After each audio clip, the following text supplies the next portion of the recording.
তো বন্ধুরা, আজকে অন্নপূর্ণা ভান্ডারে অফলাইন ফর্ম ফিল আপ নিয়ে আসছি। আমি বেশি কথা বলবো না, আমি সরাসরি ফর্মটা কিভাবে ফিল আপ হবে জাস্ট সেইটুকু দেখাবো। তো যাই হোক, আমার তো প্রচন্ড হাসি পাচ্ছে, মানে অন্নপূর্ণা ভান্ডারের ফর্ম দেখে। এতটাই লম্বা ফর্ম যে আমি যদি কমপ্লিট এটা step by step fill up দেখি, কার পরে কার আমি যদি দেখতে থাকি, তো এই ফর্মটা না হলে অন্তত আধ ঘন্টা লেগে যাবে। আর এত লম্বা এত বড় ভিডিও দেখার মতো সময় এখন বর্তমান সমাজে কারণ নেই। এত বড় কেউ 10 সেকেন্ড 15 সেকেন্ডের ভিডিও দেখাই, তাই মানুষ অভ্যাস হয়ে গেছে। তো সেক্ষেত্রে এটা এত লম্বা একটা ফর্ম, এটা দেখাটা অসম্ভব, নট পসিবল। যাই হোক, টোটালি পসিবল না। এক্ষেত্রে আমি জাস্ট এইটুকু বলবো যে কিভাবে step by step fill up করবেন বলতে, আমি একটা পাতা ধরে একজনের উদ্দেশ্য করে বলে দেবো। বাকিটা বাকি 5 জনের সেম হবে সেইভাবে আমি বলে দিয়ে যাব। কারণ এক্ষেত্রে বলা হয়েছে টোটাল ফ্যামিলির হিস্ট্রি এখানে আপনাকে দিতে হবে। একজনের সাথে 5 জনকে মেনশন করা হয়েছে, মানে আপনার পরিবারে যদি 4 জন কি 5 জন মেম্বার থাকে, টোটাল ডিটেলস তাদেরও দিতে হবে। আমি সেই হিসেবে জাস্ট বলে যাব, দিয়ে আপনাকে জাস্ট ফর্মটা কিভাবে ফিল আপ করবেন তার যে তথ্য আছে সেইটুকু দেখে। তবে ভিডিওটা যথেষ্ট মানে লম্বা হবে, আপনার সাথে থাকবেন, দেখুন। ভালো লাগলে অবশ্যই করে ভিডিওটা একটু শেয়ার করবেন। তো চলুন দেখা যাক কিভাবে ফর্মটা করেছে। এখানে অন্নপূর্ণা যোজনা পারিবারিক তথ্য সংগ্রহের ফর্ম বলা হয়েছে। তো এটা আমি ভেবেছিলাম হয়তো অন্নপূর্ণা যোজনা অ্যাপ্লিকেশন ফর্ম, তো না, এখানে পারিবারিক তথ্য সংগ্রহের ফর্ম বলা হয়েছে। কারণ তো এই ব্যাপারটা হচ্ছে এটাই, আমরা সবাই জানি যে লক্ষ্মীর ভান্ডার নিয়ে প্রচুর একটা দুর্নীতি বা অনেক ফ্রড, অ্যাকাউন্টে টাকা আসতো, এরকম ব্যাপারটা হয়েছে, হয়তো হয়েছিল বা হয়েছে। তো সেই ক্ষেত্রে সরকার এই যে 3,000 টাকা দেওয়ার প্রতিশ্রুতি দিয়েছে, এইটার ভিত্তিতে ওনারা অবশ্যই মানে অনেকটা একটা কড়া পদক্ষেপ নিয়েছে, যাতে কোনো কাস্টমার না কোনো, মানে অ্যাকচুয়ালি যিনি প্রাপ্যদার উনি একমাত্র সেই যেন পেতে পারে, সেই রকম ভাবে বলা হয়েছে। তো এখানে তো মূল কথা বলার উদ্দেশ্য এটাই, কে প্রাপ্যদা সেটা তো অবশ্যই মানুষ ভালোই জানেন। তো তারপরেও তো আমি আপনি বা যতগুলো ফ্যামিলির মেম্বার আছেন, বিশেষ করে মহিলারা আছেন, তো তারা তো কেউ ছাড়বেন না, অ্যাপ্লাই সবাই করতে হবে বা সবাই করবে। তো আমি জাস্ট দেখিয়ে দেবো অ্যাপ্লাইটা কিভাবে করবেন।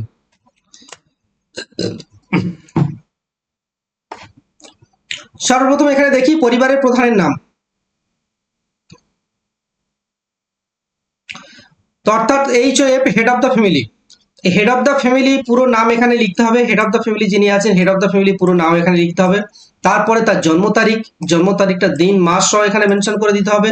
হেড অফ দ্য ফ্যামিলি পুরুষ না মহিলা, কারণ অনেকের ক্ষেত্রে দেখা যায় হয়তো বাবা মারা গিয়েছে, মা হয়তো সেই ফ্যামিলির গার্জেন, সেক্ষেত্রে মহিলা করে দিতে পারেন। বা যদি দেখা যাচ্ছে বাবা থাকে তো অবশ্যই পুরুষ করে দেবেন। তো এটা সম্পূর্ণ নিজের ফ্যামিলির উপর ডিপেন্ড করছে আপনি কিভাবে কি করবেন।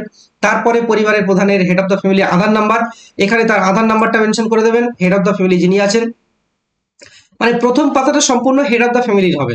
তারপরে ডিজিটাল রেশন কার্ড, পারিবারিক আইডি যদি থাকে, মানে অর্থাৎ হেড অফ দ্য ফ্যামিলির যে আইডিটা আছে, হেড অফ দ্য ফ্যামিলির যে রেশন কার্ডের আইডি, সেই আইডিটা এখানে মেনশন করে দেবেন। দেওয়ার পরে পরিবারের সদস্যের সংখ্যা, অর্থাৎ ওই ফ্যামিলিতে কতজন সদস্য আছে, মানে বাবা মা ছেলে মেয়ে থেকে হাজবেন্ড ওয়াইফ সমস্ত, মানে টোটাল তথ্যটা, মানে অর্থাৎ যে কজন হবে সেই কজন এখানে আপনাকে মেনশন করতে হবে। শুধুমাত্র সংখ্যায় 4 জন 5 জন 6 জন যে কজন আছে এখানে সংখ্যায় মেনশন করবেন। তারপরে আছে হেড অফ দ্য ফ্যামিলির ঠিকানা, village, post, district, pin number সহ এখানে পুরোপুরি ফুল অ্যাড্রেসটা মেনশন করে দেবেন। দেওয়ার পরে এখানে যোগাযোগ নাম্বার, অর্থাৎ তার মোবাইল নাম্বারটা এখানে মেনশন করে দেবেন। এমনকি যেটা তার আধার নম্বরের সাথে আছে, এখানে বলে দিয়েছে বিশেষ পরিবারের প্রধানের আধার নম্বরের যুক্ত মোবাইল নাম্বার এখানে দিতে হবে। তারপরে নাম, জন্ম তারিখ, লিঙ্গ, পরিবারের প্রধানের সঙ্গে সম্পর্ক, আধার নম্বর, পরিবারের সকল সদস্যের, মানে আমি যেটা বলতে যাচ্ছিলাম, প্রথম পাতাটা সম্পূর্ণ হেড অফ দ্য ফ্যামিলির হবে। তারপর থেকে 9 নম্বর কলম থেকে নিচে যতগুলো মানে কলম আছে, প্রত্যেক কলমে হেড অফ দ্য ফ্যামিলি যিনি আছেন তার সাথে পরিবারের যে সকল সদস্য আছে প্রত্যেকের সম্পর্ক সাথে আধার নাম্বার সহ মেনশন করতে হবে। এখানে বলে দিয়েছে পরিবারের প্রধান অর্থাৎ হেড অফ দ্য ফ্যামিলি একে যিনি আছেন, তার আধার নম্বর, জন্ম তারিখ, লিঙ্গ, অর্থাৎ পরিবারের সঙ্গে সম্পর্ক, তিনি self head of the family হলে এই সব করে সেলফ করে দেবেন।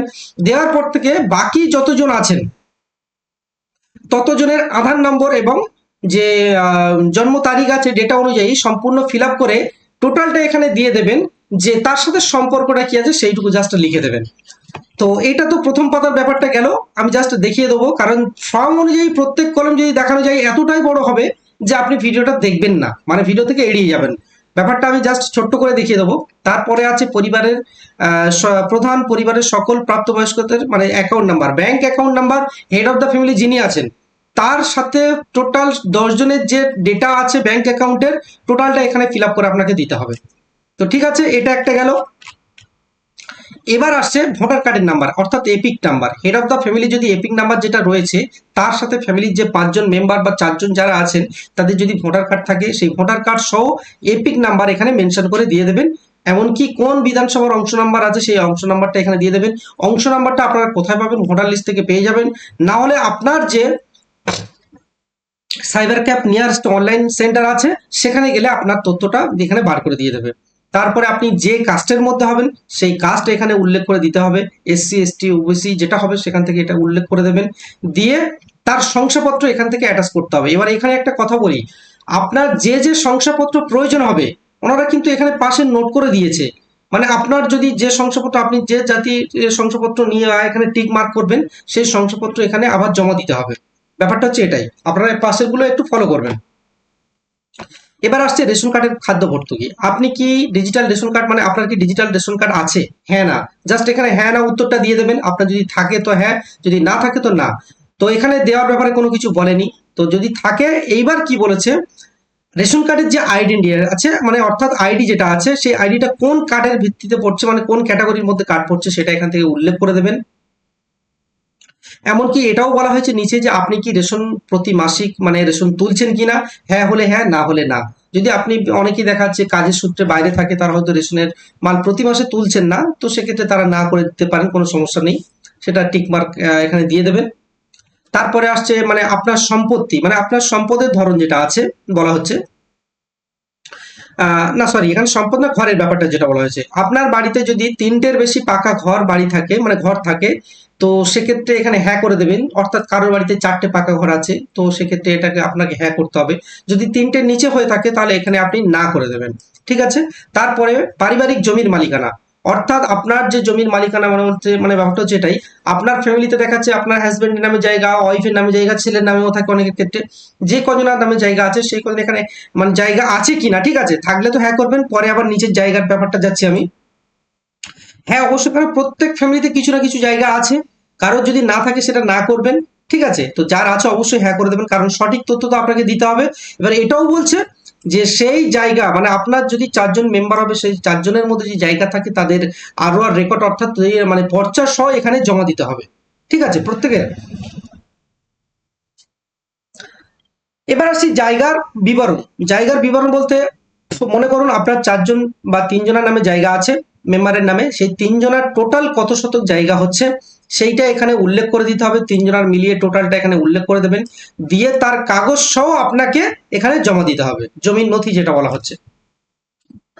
এবার আসছে যানবাহন, অর্থাৎ আপনার মানে পরিবারে কোনো 4 চাকা গাড়ি বা দেখা যাচ্ছে মোটর চালিত গাড়ি, বাইক বা এরকম কিছু আছে কিনা, যদি থাকে হ্যাঁ করে দেবেন।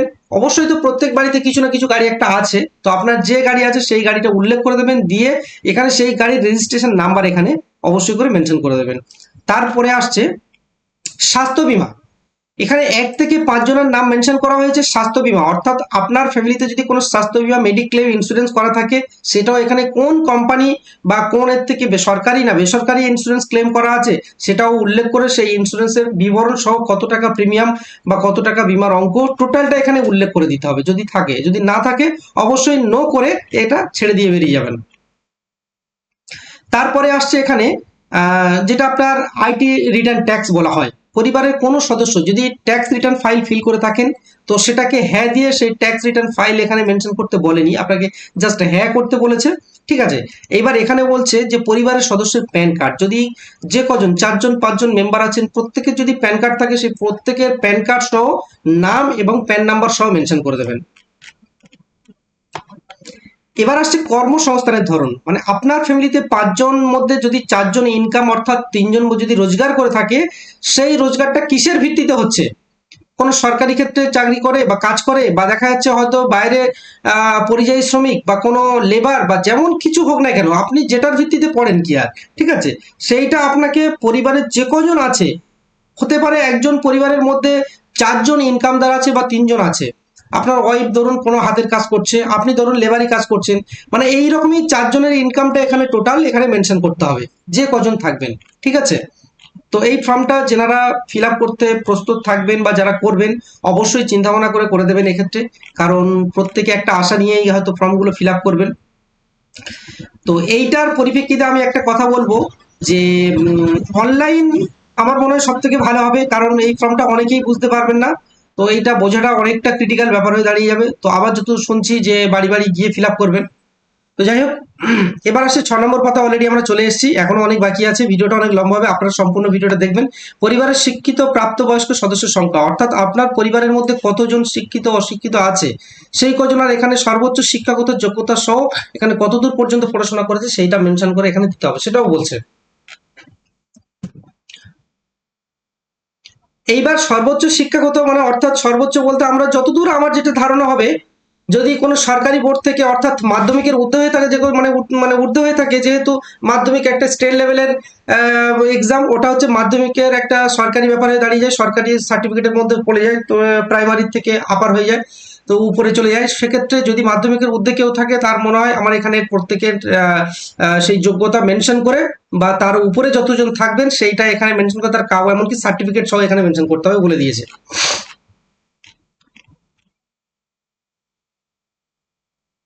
তো আরো এখানে চেয়েছে যে সেই পরিবারের কোনো ব্যক্তির কোনো সাংবিধানিক মন্ত্রী পদ বা সাংসদ বিধায়ক মানে যাই কিছু আছে, পঞ্চায়েতের কোনো মেম্বার কিনা, এরকম কিছু আছে কিনা, সেরকম যদি কেউ থাকে অবশ্যই হ্যাঁ না উত্তর এখানে দিয়ে দেবেন। আমার তো মনে হয় এটা কারোর খুব একটা নেই, এটা তো অবশ্যই না করে দেওয়া দরকার। তারপর কোনো সদস্য কি সরকারি পেনশনভোগী, মানে আপনার ফ্যামিলিতে যদি কেউ সরকারি পেনশন পেয়ে থাকে তাহলে অবশ্যই হ্যাঁ করবেন, যদি না থাকে তো না করবেন। কোন সদস্যের কি জিএসটি অধীনে নিবন্ধিত আছে, মানে এখন তো ম্যাক্সিমাম ফ্যামিলিতে ব্যবসায়ী আছে, অনেকে ব্যবসাদার আছেন, তো প্রত্যেকে অনেকে জিএসটি করে রেখেছেন, আপনার জিএসটি থাকলে অবশ্যই হ্যাঁ উল্লেখ করবেন, না হলে না করবেন। ঠিক আছে। পরিবারের মোট বার্ষিক আয়, মানে আপনার ফ্যামিলিতে 5 জন ইনকামের টোটাল বার্ষিক আয় যেটা আছে সেই বার্ষিক আয়টা এখানে আপনাকে উল্লেখ করতে হবে, অবশ্যই করে এগুলো একটু মাথায় রাখবেন। উল্লেখ করার পরে এবার তারপরে বলছে কি, সিএ আবেদনের বর্তমান অবস্থা যদি থাকে, অর্থাৎ আপনার দেখা যাচ্ছে অনেকে হয়তো দেখা যাচ্ছে যেটাকে বলা হয় শরণার্থী, বা হয়তো অনেকে হয়তো নাম ডিলেটেড সিএ তে অ্যাপ্লাই করেছেন। আপনার পরিবারের 5 জনের মধ্যে যে কজন আছে, হেড অফ দ্য ফ্যামিলির সাথে যে কজন আছে, যদি কারো একজনের এরকম কেস হয়ে থাকে অবশ্যই তার নাম মেনশন করে সেই কলমটা এখানে উল্লেখ করতে হবে যে হ্যাঁ ইনি সিএ তে অ্যাপ্লাই করেছেন, তার সার্টিফিকেট মানে নম্বর সহ উল্লেখ করে দিতে হবে। তো এবার আসছি মানে বিভিন্ন সরকারি মানে প্রকল্পের যে কার্ডগুলো হয়, কি আর কিষাণ ক্রেডিট কার্ড, মৎস্যজীবী কার্ড, মানে বিভিন্ন স্টুডেন্ট কার্ড, যেগুলো কার্ডগুলো হয়ে থাকে, কি আর সরকারি যে প্রকল্পের যেগুলো কার্ডগুলো হয়ে থাকে, তো এইরকম কোনো কার্ড যদি আপনার থাকে, পরিবারের যে হেড অফ দ্য ফ্যামিলি আছে তার আন্ডারে যে 5 জন আছে, সেই 5 জনের মধ্যে যার থাকবে অবশ্যই তার নামটা এখানে মেনশন করে দিয়ে তার কোন কার্ড আছে, কত তারিখে ইস্যু করা হয়েছে, সেটা সম্পূর্ণ কার্ডের আইডি নাম্বার সহ এখানে উল্লেখ করে মেনশন করে দিতে হবে। এমনকি তার ফটোকপি অর্থাৎ জেরক্স কপিও এখানে দিতে হবে।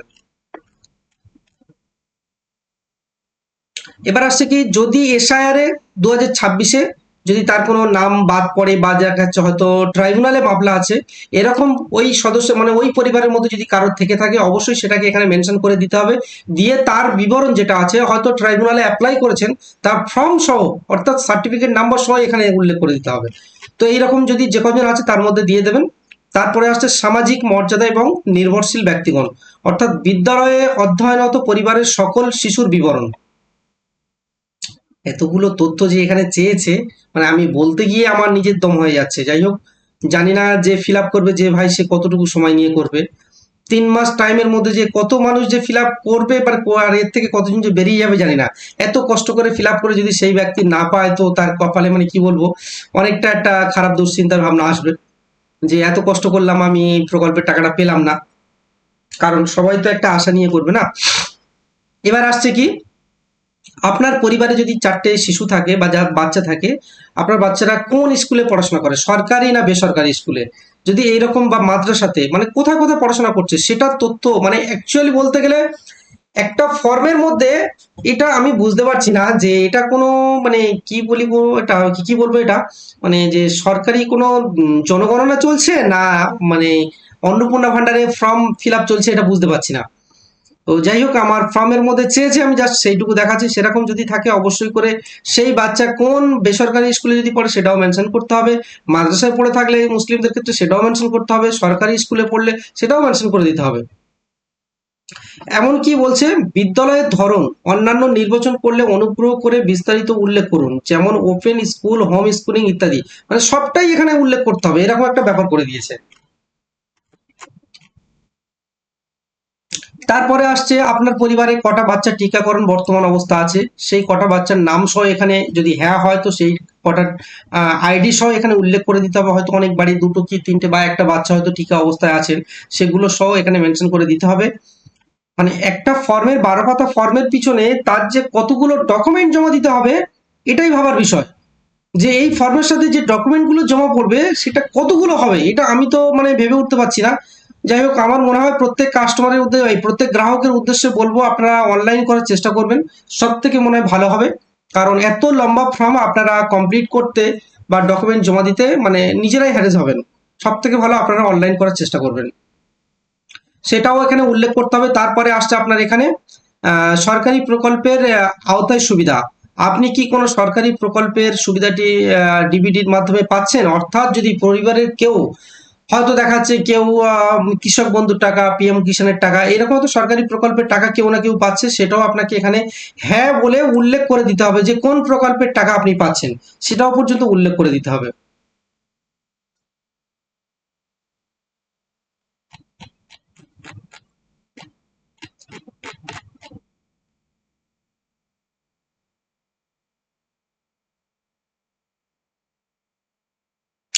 তো এবার সব শেষে যেটা বলা হয়েছে 12 নম্বরের শেষে, ঘোষণা ও সম্মতি। আমি এই মর্মে ঘোষণা করছি যে উপরে প্রদত্ত তথ্য আমার জ্ঞানসম্মত বিশ্বাস অনুযায়ী এই ফর্মটি যাচাইযোগ্য, মানে সম্পূর্ণ মানে মানে অ্যাকচুয়ালি যে মানে যেটা বলা হয় নিজের মতামত, মানে নিজের বিশ্বাস ও জ্ঞানসম্মত অনুযায়ী আমি এই ফর্মটা ফিল আপ করে জমা দিচ্ছি। ঠিক আছে, মানে সম্পূর্ণ ফর্মের যাচাইকরণের পরে নিজের মতামতটাও এখানে জানতে চেয়েছে। না, আপনি চাইলে এর থেকে বেরিয়ে যেতে পারেন বা আপনি এই ফর্মটা নাও করতে পারেন। মানে সম্পূর্ণ মতামত পর্যন্ত এর থেকে নিয়ে নিয়েছে যে আপনি এটা নিজে বুঝে করেছেন না না বুঝে করেছেন। যাই হোক, এটা সম্পূর্ণ তথ্য আপনাকে আমি দিয়ে দিলাম যে কিভাবে ফিল আপ করবেন। তারপরে শেষে বলবো যে আপনারা অনলাইন করার চেষ্টা করবেন, তাহলে এই ফর্ম আপনারা মানে অফলাইন ফিল আপ করতে আপনাদের কোনো সমস্যা হবে না। যেহেতু এই সরি অনলাইন করলে আপনাদের অতটা সমস্যা হবে না, অফলাইন করলে আপনারা প্রচন্ড হারে যাবেন। আপনার ডকুমেন্ট অনুযায়ী অনলাইন যখন ফর্ম ছাড়বে অবশ্যই আপনারা জানতে পারবেন, সেই অনুযায়ী ডকুমেন্ট নিয়ে আসবেন। চেষ্টা করবেন আপনার নিয়ে আসছে যে সিএসসি সাইবার ক্যাফে আছে সেখানে গিয়ে অনলাইন ফর্মটাকে ফিল আপ করে নেওয়ার জন্য। নিচের ফর্মটা আছে যে সমস্ত মানে সরকারি ব্যবহারের জন্য এই মানে ফর্মটা ফিল আপ করবেন ওনারা, এই ফর্মটার মধ্যে 13 নম্বর ফর্মটা। তো এটা আপনাদের না, 12 নম্বর পর্যন্ত আপনাদের কমপ্লিট ফিল আপটা যেমন বললাম সেইভাবে আপনাকে করতে হবে, এমনকি আপনার সকল সদস্য সহ। তো বন্ধুরা ভালো থাকুন সবাই, আর ভিডিও বেশি বাড়াবো না, যেহেতু যেহেতু অনেকটাই লম্বা হয়ে গেছে। আপনারা মানে সম্পূর্ণ ভিডিও হয়তো পরিষ্কার দেখাতে গেলে আরো বাড়বে, সম্পূর্ণ ভিডিও আপনারা দেখতে পারবেন। আমি জাস্ট স্টেপ বাই স্টেপ কিভাবে নিয়ে আসবেন বা ডকুমেন্ট ফিল আপ করে জমা দেবেন সেইটুকু দেখালাম। তো ভালো থাকুন বন্ধুরা সবাই।